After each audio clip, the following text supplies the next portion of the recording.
mercado, ¿qué representaría? La oferta. Y esta curva representaría la demanda. Este punto Punto de equilibrio. ¿el equilibrio de qué? Del mercado. Del mercado, porque hemos visto hay más equilibrio, ¿cierto? Este es el equilibrio del mercado.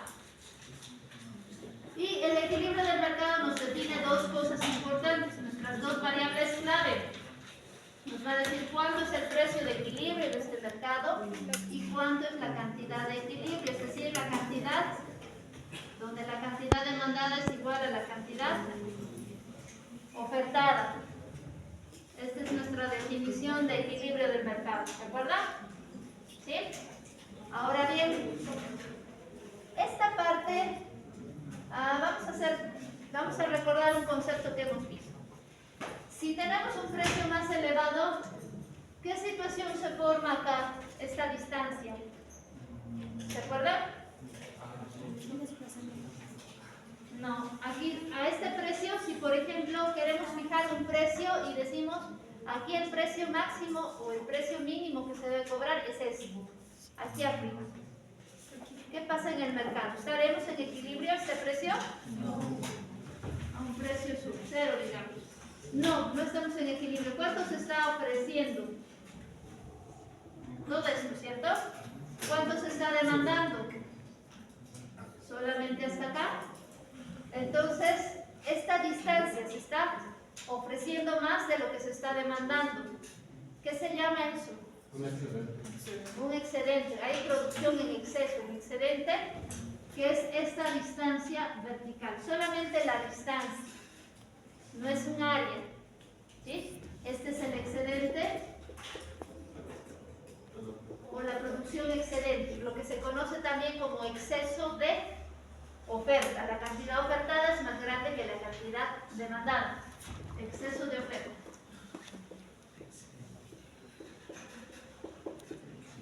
Si tuviéramos un precio más bajo, por ejemplo, por acá, al precio sub 1, ¿qué está sucediendo? ¿Cuánto se demanda a un precio bajo? Se demanda alto, ¿no ves? ¿Y cuándo se ofrece a un precio bajo? Poco, porque los productores no tienen incentivo a producir. Toda esta distancia, si nos encontramos a este precio, ¿qué viene a ser en el mercado? Exceso de demanda o escasez, ¿no? No se está produciendo todo lo que se está demandando. Es un exceso de demanda.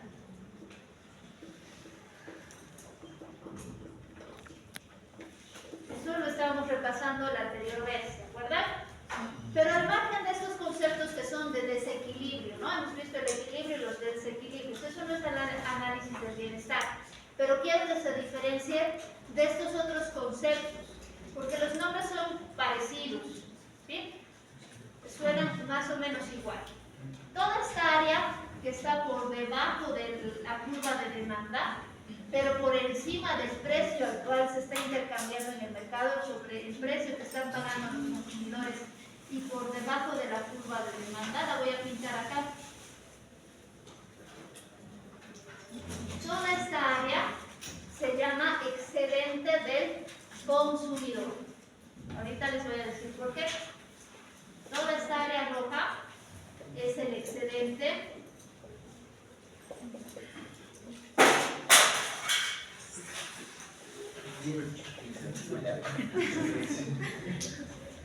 es el excedente del consumidor. Eso sí tiene que ver con el análisis del bienestar.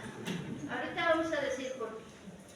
Y si pintamos toda esta otra área, la que está por debajo del precio que reciben los productores y por encima de la curva de oferta, esa que estoy pintando acá de verde, esta área se llama excedente. ¿De quién será? Del productor. ¿Sí? Ese es el área del excedente del productor. Entonces, la sociedad en este caso, para analizar el bienestar de la sociedad, la estamos dividiendo en dos grandes partes. Los que consumen, los que compran y los que producen, los que venden. ¿Sí? El excedente del consumidor es todo este pedazo y el excedente del productor es todo este otro pedazo. ¿Por qué este de aquí es el excedente del consumidor? ¿Sí? La curva de demanda nos refleja la disposición a pagar de los consumidores. Puede que haya consumidores aquí que estén dispuestos a pagar mucho por este producto, ¿sí? Que les interese mucho, que tengan mucha necesidad quizás o que tengan mucha preferencia por esto y que estén dispuestos a pagar un precio elevado. ¿Sí? Ahí recordarán quienes han pasado conmigo, ¿se acuerdan qué ejemplo les daba de esto? ¿No? ¿No se acuerdan? ¿Nada? Imagínense un concierto. ¿Recordaron? Concierto de su artista favorito, independientemente de quién sea su artista favorito. ¿Sí? ¿Cuánto están dispuestos a pagar por su artista favorito, por ir a su concierto, aquí en La Paz? El próximo fin de semana. ¿Cuánto estarían dispuestos a pagar? A ver, díganme cifras. No me digan artistas, díganme cuánto estarían dispuestos a pagar. 2.000. ¿2.000 bolivianos? ¿Ok? Otro monto. 500 bolivianos. ¿Ok? ¿Cuánto más? 1.000 bolivianos otra persona. ¿Ok? De acuerdo a sus ahorros, a sus ingresos, a sus preferencias, me están diciendo cuánto están dispuestos a pagar. ¿Sí? A ver, retornaremos aquí. Los he hecho volar a su artista favorito, ¿no? Imaginarse. Eso es para que se acuerden, para que no se olviden.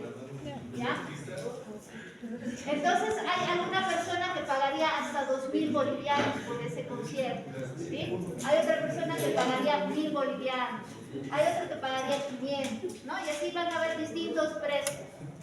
Ese precio que ustedes han pensado, así no me hayan dicho, se llama su disposición a pagar o su precio de reserva. Y ese precio de reserva o disposición a pagar está reflejado acá en la curva de demanda de cada uno de los consumidores. ¿Sí? La curva de demanda refleja el precio de reserva o su disposición a pagar.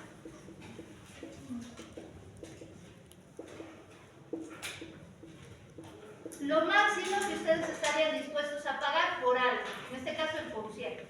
Pero resulta de que el precio, en esta ocasión, el concierto solamente tiene una entrada única, homogénea para todos. ¿Sí? Una entrada general que es de 300 bolivianos. ¿Sí? 300 bolivianos. ¿Quién tenía disposición a pagar de 1.000? ¿Asiste al concierto? ¿Sí? ¿Y está contenta o no está contenta? Está contenta porque tiene para pagar su entrada y todavía le sobra, ¿cierto?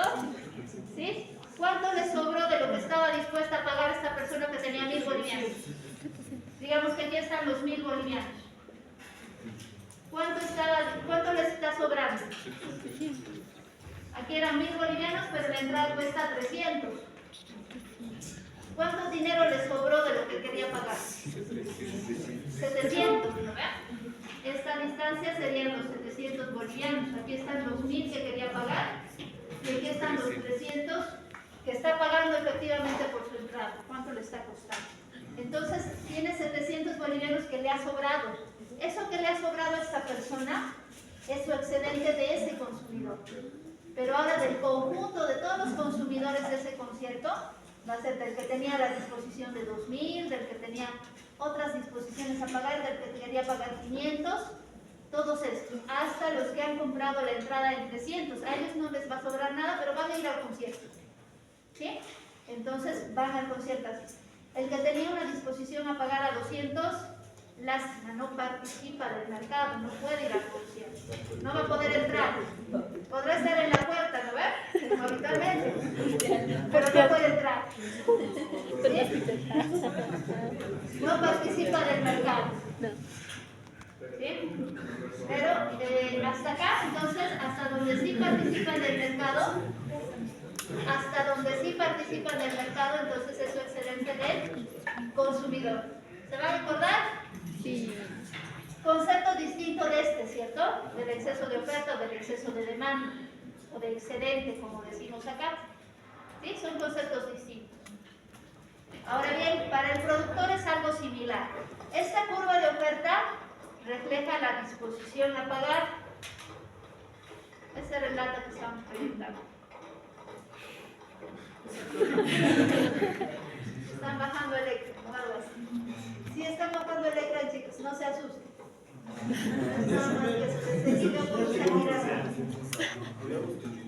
No es un ratón gigante. Entonces, volviendo aquí, chicos. Volviendo aquí, tampoco nos quedaremos en el concierto. Tenemos la curva de oferta, está reflejando el costo marginal de producción del conjunto de los productores del mercado. ¿Sí? Está reflejando el costo de producción, el costo marginal, ¿no? Viene del costo marginal, de ahí hemos sacado la curva de oferta. Y se está recibiendo un determinado precio, entonces ese precio están recibiendo más que su costo marginal, el costo adicional de cada unidad. Entonces eso constituye un excedente para el productor. Entonces el bienestar lo estamos midiendo en términos del excedente que obtiene el consumidor y del excedente del productor. La suma de estas dos áreas, la suma de estas dos, si la sumamos, todo lo que estoy pintando de azul, se llama beneficio neto de la sociedad.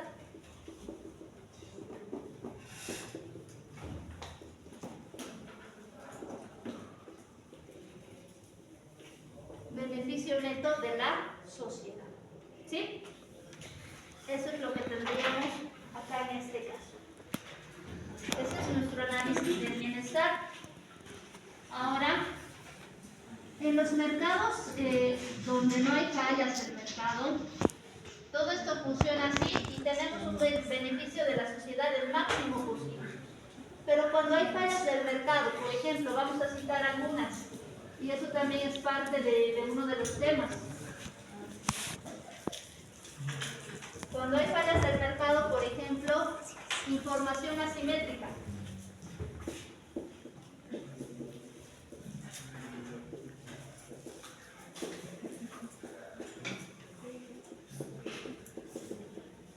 Así lo voy a anotar, ¿ya? Fallas.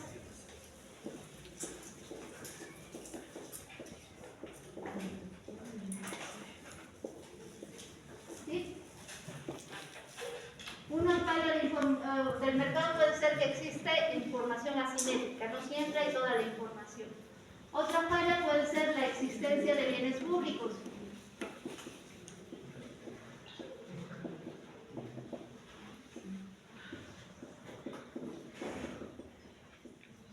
Otra falla puede ser la existencia de externalidades.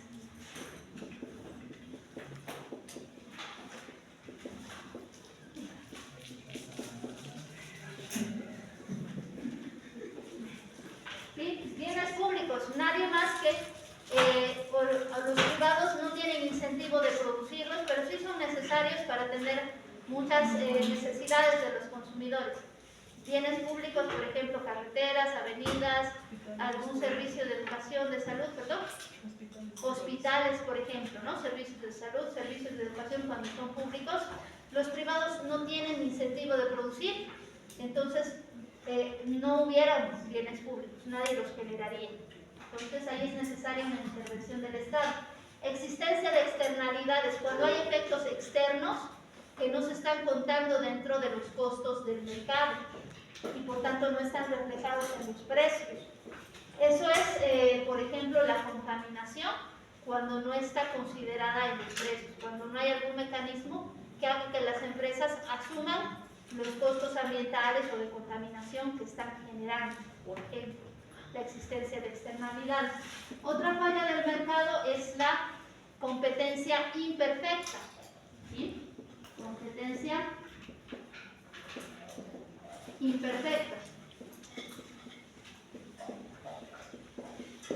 Entonces de aquí surge el hecho de que los resultados del mercado no sean los óptimos, no sean resultados eficientes como el que tenemos aquí, que reflejaría un mercado de competencia. competencia perfecta. ¿Sí? Aquí el resultado es eficiente porque no hay ninguna pérdida de bienestar. Estamos logrando el beneficio máximo posible de la sociedad. No se pierde nada de bienestar en competencia perfecta. Pero en cambio, en mercados de competencia perfecta como son, ¿se acuerdan cuáles son de competencia imperfecta? La otra vez hemos repasado en las diapositivas. ¿No se acuerdan? Monopolio, oligopolio, oligopolio, Monopolio, oligopolio, monopsonio, sus otras versiones, ¿no? El monopsonio o el oligopsonio. Y después, ¿cuál era la otra? La competencia. La que siempre se olvidan, les digo. Competencia Monopolista. monopolista. Muy bien.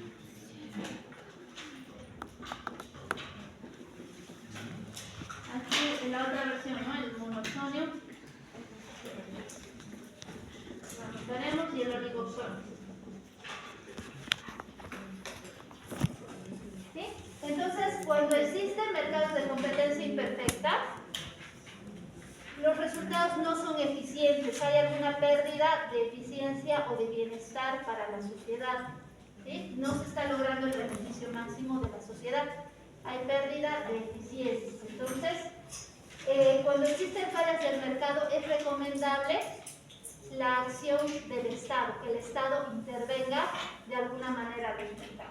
En información asimétrica, por ejemplo, para que todos tengan información, el Estado dice, por ejemplo, a través de las alcaldías, señores del mercado tienen que exponer sus precios, ¿no? Tienen que decir los precios, para que todos conozcan y no haya información asimétrica. Por ejemplo, en alguna medida podrá paliar algo este problema, ¿sí? En alguna medida. En existencia de bienes públicos, los privados no están dispuestos a generarlos. ¿Quiénes los generan o los proveen? El Estado. Ahí está la intervención que da.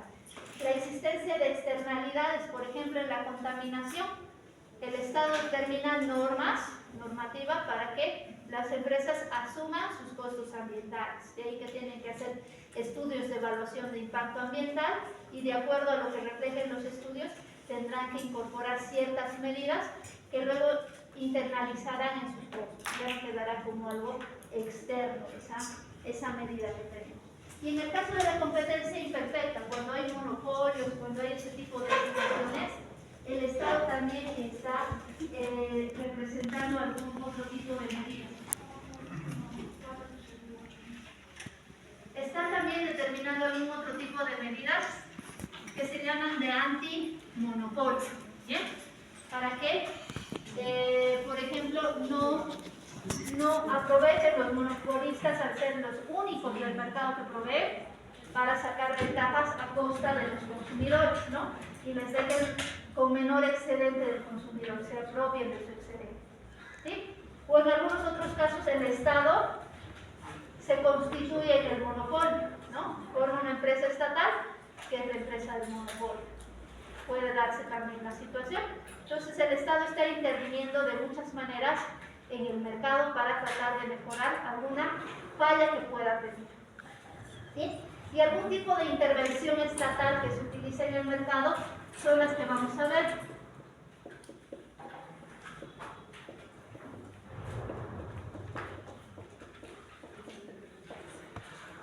¿Sí? Algunas intervenciones las hemos mencionado acá, pero las que vamos a analizar en este caso es la de los impuestos.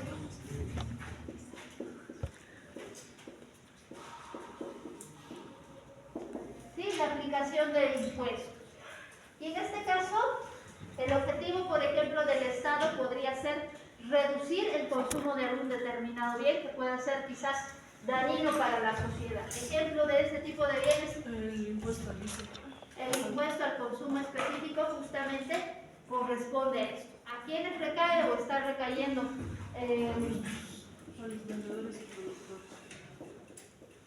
Ajá, ¿en qué tipo de productos? Por ejemplo, cigarrillos, bebidas alcohólicas, cigarrillos, bebidas gaseosas y hay muchos otros bienes, ¿no? Pero principalmente entre los más dañinos podríamos citar estos. El Estado entonces quiere generar algún incentivo, volvemos a los incentivos, principios de la economía, principio número 4. Los individuos reaccionan a incentivos.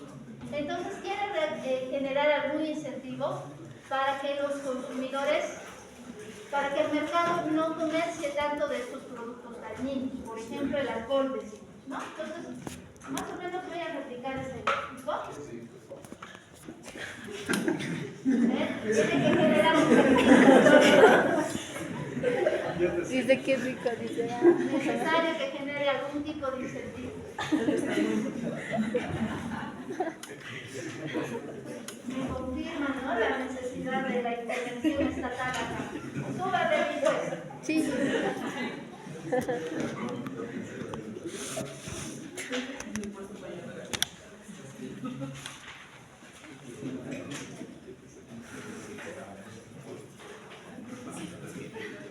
Entonces, un mercado sin intervención sería este, como el que tenemos acá, ¿ya? ¿Qué va a pasar en estas circunstancias? Después de esto vamos a hacer el sorteo, ¿ya? Terminamos esta parte y hacemos los sorteos. ¿Qué pasa con el Estado? Trata de que esta cantidad que se comercia se reduzca, ¿sí? Trata de que sea menos. Si fija un precio, por ejemplo, dice, se tiene que reducir el consumo del alcohol, a pesar de que digan muchos que rico. Entonces, vamos a fijar un precio mínimo. Nadie puede vender el alcohol a menos de ese precio. Pero si dice eso el Estado, ¿qué se está generando? Un exceso de oferta. Los consumidores van a querer consumir poco, pero por el contrario, los productores más bien van a tener incentivo a producir más. Pero como oficialmente nadie puede vender a menos de este precio, se va a generar un mercado negro, donde el alcohol se comercia a escondidas del Estado a precios diferentes. Y sí, va a seguir habiendo este mismo comercio del alcohol, no se va a lograr el objetivo. ¿Sí? Se va a generar un mercado negro si la intervención estatal fuera por el lado de la fijación de precios. Aquí lo voy a anotar, ¿sí? La fijación de precios.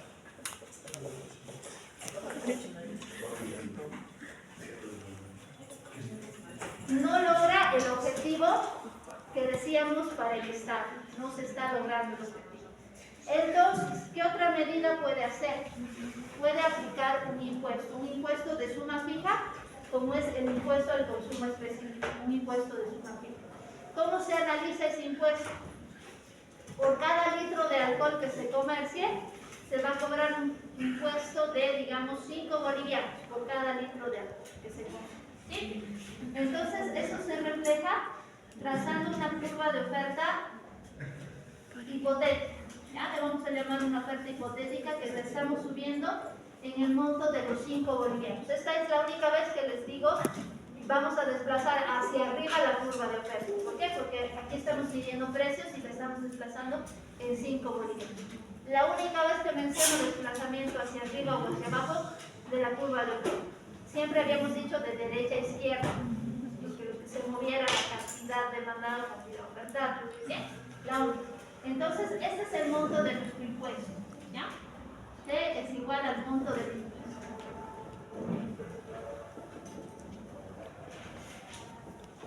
Entonces, ¿qué genera esto? De este punto de equilibrio vamos a tener este otro punto, donde se intersectan estas dos. Y aquí vamos a tener un precio al consumidor. Un precio que va a pagar el consumidor cuando compre la bebida alcohólica, donde ya se considere este impuesto. ¿Y qué cantidad va a comprar a este precio? Va a comprar una cantidad con el impuesto, ¿sí? Una cantidad de cantidad con impuesto. La cantidad se está reduciendo. Eso desde el lado del consumidor. Pero desde el lado del productor, ¿qué incentivo está generando? Al productor le va a pagar solamente este precio. El consumidor está pagando hasta acá arriba. Pero el productor solamente va a recibir esto. Este es el precio al productor. ¿Sí? Solo recibe eso. ¿Y qué pasa? Este productor que solo recibe esto, con menor precio va a querer producir menos. Y el consumidor pagando un mayor precio va a querer comprar menos. Entonces esta cantidad con el impuesto se reduce por ambas partes del mercado, tanto por consumidores que pagan un precio más caro y por el lado de productores que reciben un precio más bajo. ¿Sí? Este precio que era único antes se está bifurcando en dos y se está logrando el objetivo consumidor o que el mercado comercie menos de este producto dañino. ¿Bien? Pero, ¿qué está sucediendo? Se están generando algunos efectos colaterales. Primeramente, que este que habíamos visto, el excedente del consumidor, aquí tendríamos el análisis sin impuesto. A ver, que podemos comparar acá. Este excedente del consumidor se hace más chiquitito. Solamente este va a ser el excedente del consumidor acá. Se reduce porque los consumidores, por dos cosas, están consumiendo menos y están pagando más. ¿Bien? Por ambos lados. Y por el lado del consumidor, del productor, su excedente también se reduce. Habíamos puesto de verde allá, ¿no ven? Este va a ser el excedente del productor, acá con el impuesto. Se reduce, ¿por qué? Porque el productor igualmente vende menos y también le pagan un precio menor. Por ambos lados se reduce el excedente del productor. Y esta diferencia que se está generando acá, ¿a dónde va? ¿Quién gana esto? Esta diferencia entre los dos precios, que viene a ser este monto T. El Estado. Esta diferencia del monto T, los 5 bolivianos que habíamos dicho que pagarían, sería este monto T. No se nota, ¿no? Este es el monto T, la diferencia entre el precio al consumidor y el precio al productor. ¿Quién lo recibe? ¿Quién los recauda? El Estado. Impuestos. Este justamente es el cobro de impuestos. Cobra 5 bolivianos por 1 litro, por 2 litros. 5 bolivianos por cada litro que vende, hasta el total que vende, que es. Entonces, se genera una recaudación estatal. El Estado recauda esto, producto del impuesto. Y este pedacito que queda aquí, antes era escrito del consumidor y este de aquí abajo del productor. ¿Dónde va? ¿Quién se beneficia de eso? Esto ya nadie lo recupera. Esta es una pérdida